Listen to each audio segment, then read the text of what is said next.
लोक आहे ना घरामध्ये चप्पल घालतात आजकाल किंवा ऑफिसमध्ये पण चप्पल घालतात. तर तुम्हाला काय वाटतं त्याचा काय परिणाम होतो? आता थोड्या वेळापूर्वीच आपण पेंटिंग्स बद्दल बोलत होतो. हो. तर स्वामींची पेंटिंग आहे, राधाकृष्णाची पेंटिंग आहे, वेगवेगळ्या देवतांबद्दल बोलत होतो. आता तुम्हीच मला सांगा की हे चप्पल घालणं खरंच योग्य आहे का? ऑब्व्हियसली नाही आहे. मंदिरात आपण चप्पल घालून थोडी जातो. तुमच्या घरामध्ये जर देव आहे तर तुमचं घर पण एक मंदिर झालं. तुमचं घर एक मंदिर आहे, त्याला मंदिरासारखं ठेवा. कसं ठेवा तर ते तुम्हाला मी सांगेलच. आता याच्या मागचं अजून एक कारण सांगतो हा. मला. बऱ्याच वेळा काय होतं की लोक चप्पल घालतात.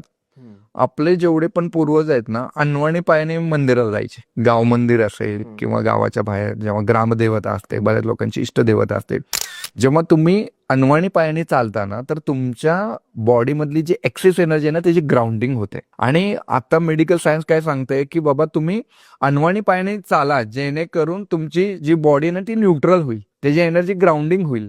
मग हे ग्राउंडिंग होणं हे अगोदर पण सांगितलं आपल्याला. माझं असं मत आहे की प्रत्येक व्यक्तीला ज्याला पण हेल्थ इश्यूज आहेत त्यांनी ऍटलिस्ट 30 मिनिट कवळ्या उन्हामध्ये अनवाणी पायाने चालायला पाहिजे. जर सकाळी शक्य नसेल तर संध्याकाळी मग तर ह्याच्यामध्ये तुम्हाला 50 to 60% relief within a month मध्ये भेटेल. कारण मी स्वतः आता एक 8 दिवसापूर्वी माझ्या सोसायटीच्या लॉन मध्ये विदाऊट चप्पल वगैरे चाललो. मला इतकं भारी वाटलं, कारण आपल्याला एक वेळ मिळत नाही किंवा वेळ मिळाला तरी आपण काय की बसून राहतो. ते जे मी वॉक केलं ना, समथिंग आणि प्रसन्न वाटलं. मग हे नाही आध्यात्मिक दृष्ट्या व्यवस्थित आहे, नाही तुमच्या शरीराच्या दृष्टी. पूर्ण व्हिडिओ बघण्यासाठी YouTube वर जाऊन बँटर विथ चेतन सर्च करा.